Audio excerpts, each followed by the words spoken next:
Okay, so you're trying to get a handle on something kind of complicated online, right? Like some new scientific study that just came out. Or maybe it's one of those really big societal issues that has a whole bunch of science tied into it. Right. And it can feel like you're just drowning in information. Yeah, I mean. There's just so much out there, and like as someone who really wants to get it right, really wants to be well informed, you've probably felt that kind of struggle to make sense of it all, especially when you see different sources saying completely opposite things. Yeah. And it's so interesting, like underneath all that information and trying to figure out what's true, we each have our own way of deciding what we're going to believe and how we think science even works in the first place. Oh, yeah. It's like we have this filter we don't even realize we're using. Right. So it's not just about the facts themselves. It's about how we even understand science. Totally. And what was that term again? Oh, scientific epistemological beliefs. Right. Scientific epistemological beliefs. Okay, so let's break that down. Like, what does that actually mean? Sure. Yeah. Just think of it as your own personal view of science, like what you think about science and how it works. And it really comes down to a few key questions that you might not even be consciously asking yourself. Okay. So first, there's the source. Okay, source. Where do you think scientific knowledge comes from? Is it just from textbooks and labs? Or are there other ways that we can learn and understand science? Right. Second, there's justification. Justification. So what makes a scientific claim convincing to you? Okay. Is it all about experiments? Or can evidence come in other forms too? Okay. Then there's certainty. Certainty. So how solid is scientific knowledge? Yeah. Is it absolute truth that can never be questioned? Or is it more like our best current understanding, something that could change as we learn more? Right. And finally, there's development. Can scientific ideas actually change over time? Or is science just this fixed set of facts that never changes? Okay, yeah, so it's like the whole framework that you use to look at and think about scientific information. Exactly. And today we're going to do a deep dive into a really fascinating research study that was done in Taiwan. And they looked at how sixth grade students dealt with complex science-related issues online. Right. And how that experience actually shaped their scientific epistemological beliefs. That's right. So how they think about science. Exactly. And the researchers were really focused on what we call socio-scientific issues. Socio-scientific. Or SSIs for short. Okay.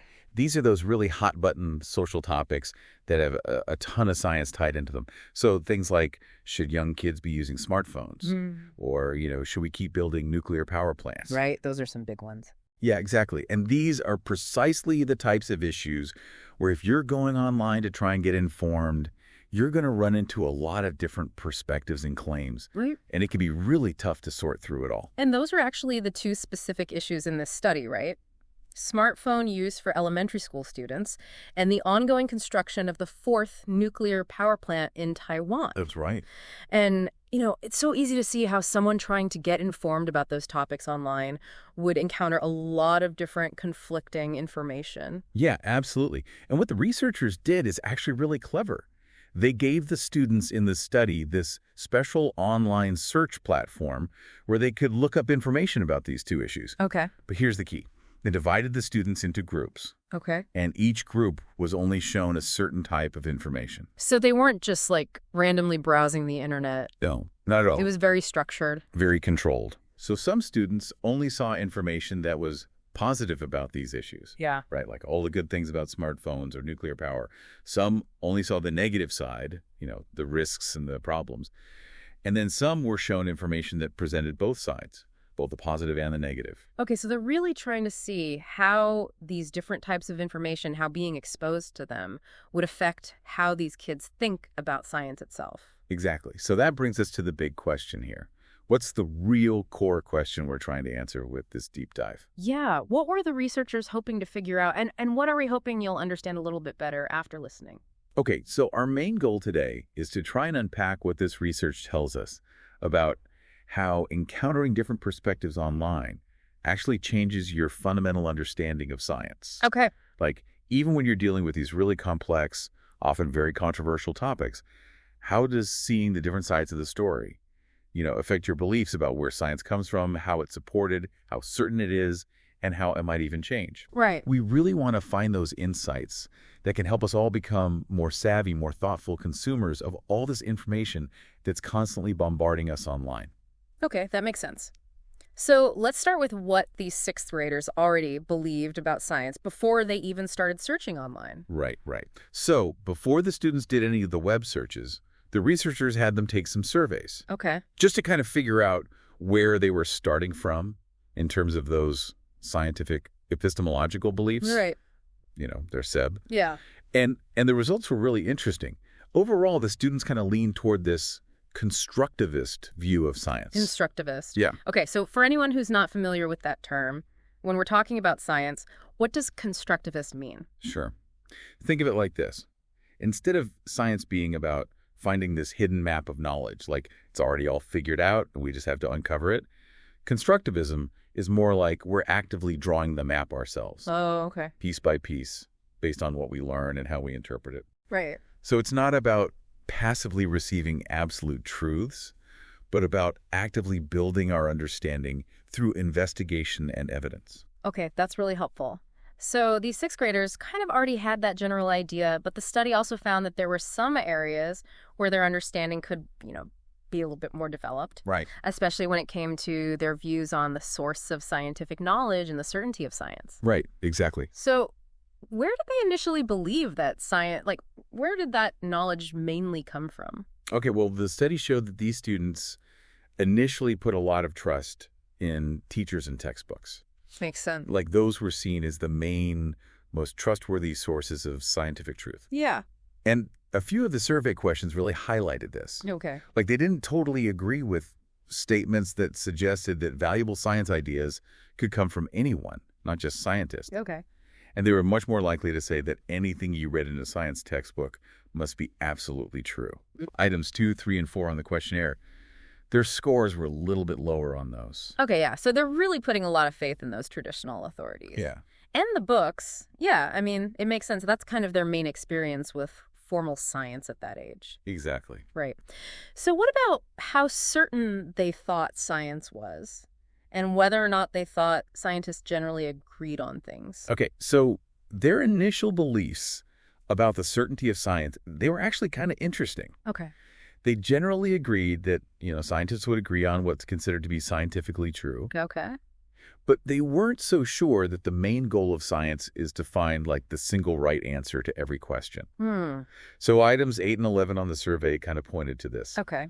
They believed that there was a consensus among scientists, for now, but maybe they kind of understood that science is this ongoing process and it doesn't always lead to one final answer. Yeah, like a journey. Yeah, exactly. It's not necessarily a destination. Exactly. That's actually pretty nuanced for sixth graders. I know, it's pretty impressive. So they see the agreement, but not necessarily the finality of the answer. Yeah. Okay. What about the other parts of their scientific beliefs, like how they thought science develops and how you justify scientific claims? Okay, so when it came to how science develops, they actually had a pretty good grasp on the idea that scientific ideas can change over time. Oh, okay. They seem to get that what scientists might have thought in the past could be different from what we understand now. Right, so things are evolving. Exactly.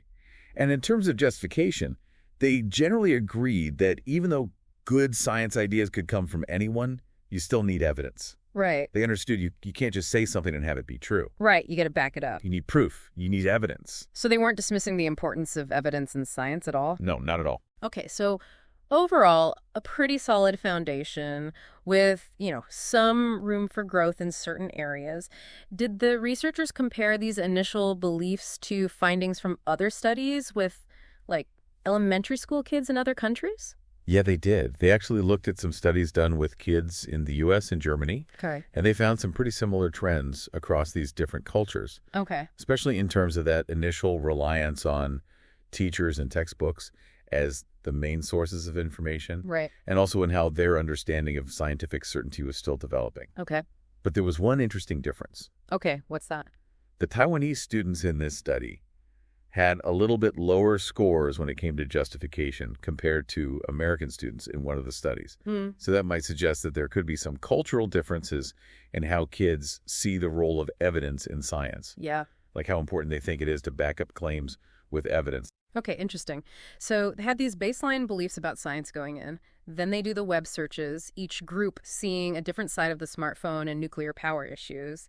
And then what happened? How did their scientific epistemological beliefs change after that? Okay, so this is where it gets really interesting, and this is where it really connects to how all of us, deal with information online. Okay. The study found that pretty much across the board, regardless of what type of information the students saw, their overall beliefs about science, and especially their ideas about where scientific knowledge comes from, shifted in a more constructive direction after they did the web searches.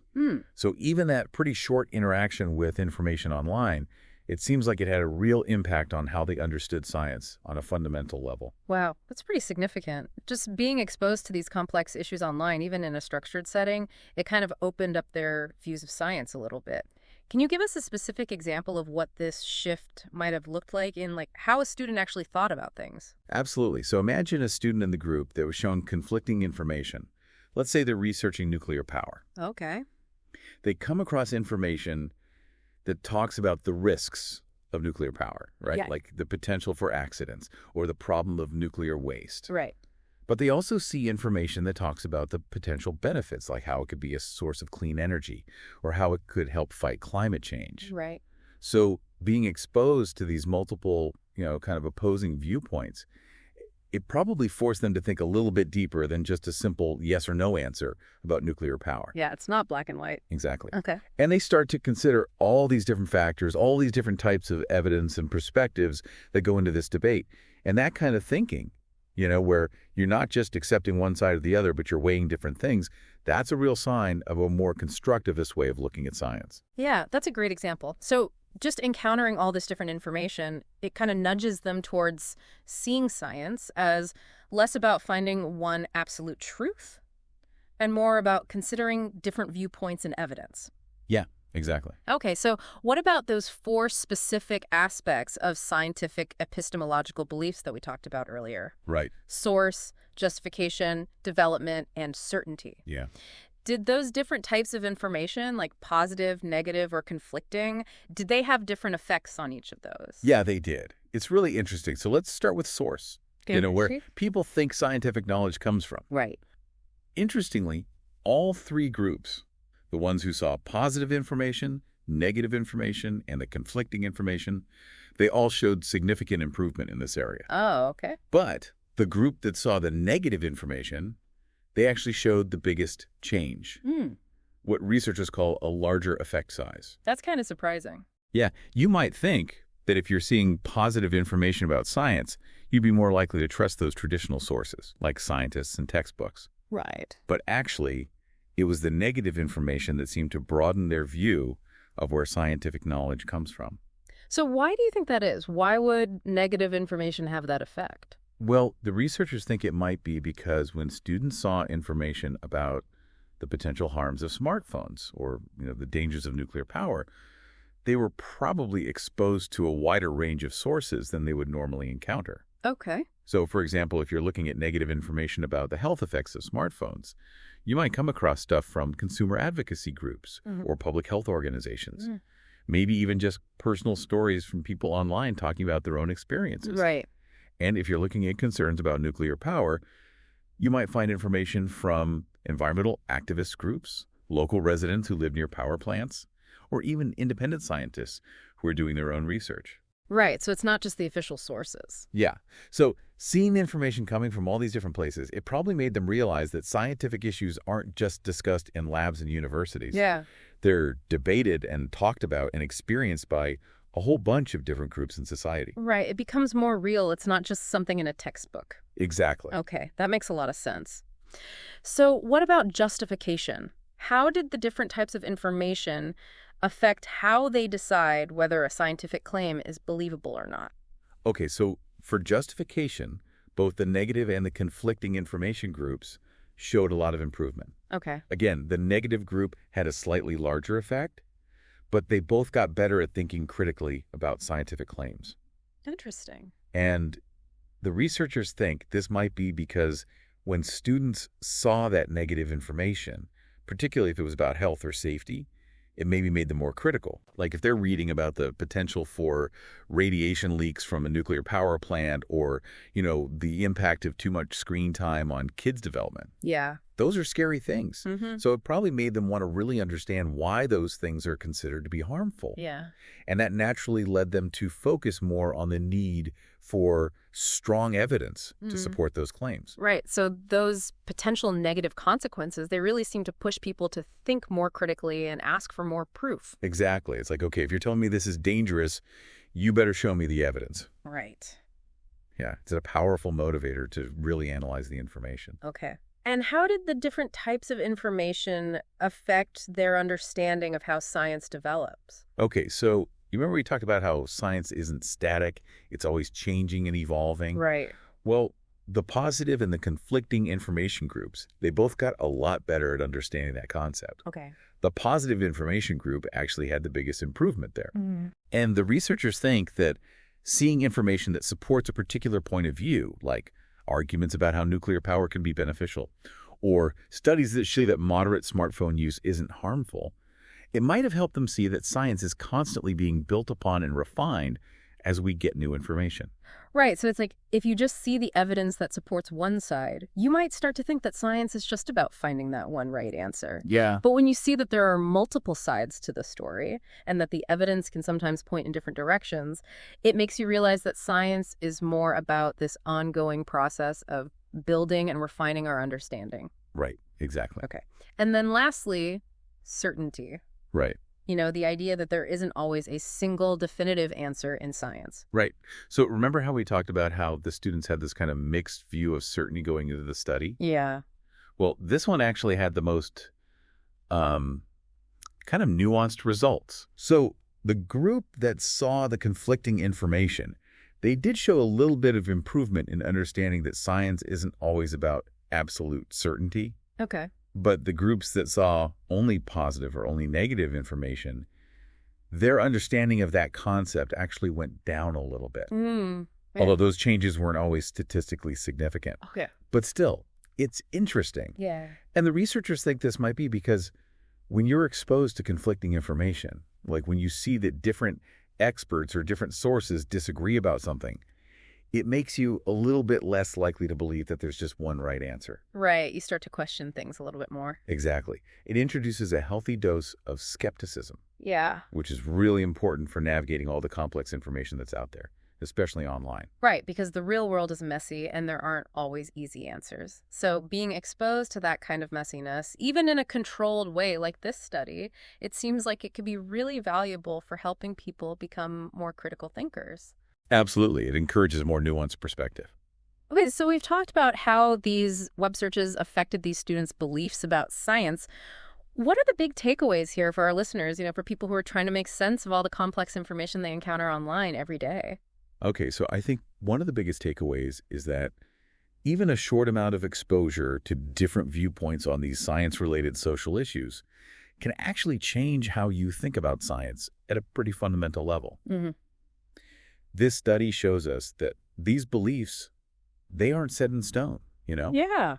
And that what we experience online can really shape how we understand science. Right, and it emphasizes that it's not just about how much information you find, but also the type of information that you're encountering. Exactly.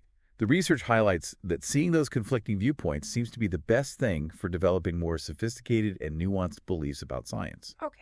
It really encourages you to think more deeply about where knowledge comes from, how science progresses, and how we can be sure that something is true. So it really supports the idea that actively looking for different viewpoints, even if they challenge your own assumptions, it can be a really good thing for, your intellectual growth. Yeah, and for helping you form your own well-rounded opinions about things. Right. So it's not just about being fair or trying to see both sides. It's about strengthening your own ability to evaluate information. Exactly. And the study also showed how powerful negative information can be, especially when it has to do with health and safety. Right. Like those types of information, they seem to really make people think more critically about the sources of information and the importance of evidence. Yeah, it makes sense. If something could potentially hurt you, you're going to want to be extra careful about where you're getting your information from. Yeah, exactly. It's like, okay, if this is dangerous, I need to know that you're not just making this up. Right. You want to see the proof. Right. So tying this all back to our listeners, everyone's trying to learn and stay informed, but it's so easy to get overwhelmed by the sheer amount of stuff out there, especially online. It is. It's really overwhelming. So how can understanding all of this help people navigate that world of online information a little bit better?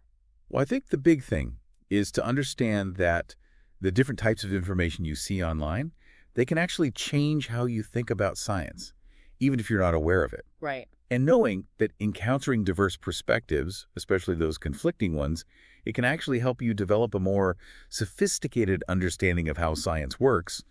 Well, that can make you a much more discerning consumer of information. Okay. So it's not just about blindly absorbing whatever you read. It's about being more active, asking questions, and thinking critically about what you're seeing. Yeah, and it's not just about the specific facts. It's about understanding how those facts are produced, how they're supported, and the fact that our understanding can change as we learn more. Right. It's about the whole process of how scientific knowledge is built. Exactly. Okay, so to sum up, this deep dive into the study has shown us that engaging with these complex socio-scientific issues online, especially when you see different viewpoints, can really help you develop a more nuanced understanding of how science works. Mm-hmm. It's not just about the specific topic you're learning about, it's about developing a more sophisticated way of thinking about scientific information itself. Exactly. And this brings us to a final thought for you to consider as you continue your own online explorations. Yeah, think about this. Based on what we've talked about today, how could you change the way you approach researching complex issues online? Right. How can you be more intentional about it? Exactly. Will you actively seek out different viewpoints? Even those that might make you question what you currently believe. Or make you feel a little bit unsure. Because sometimes that feeling of uncertainty can actually be a sign that you're really engaging with the complexity of an issue. Right. You're not just accepting the easy answer. Yeah, exactly.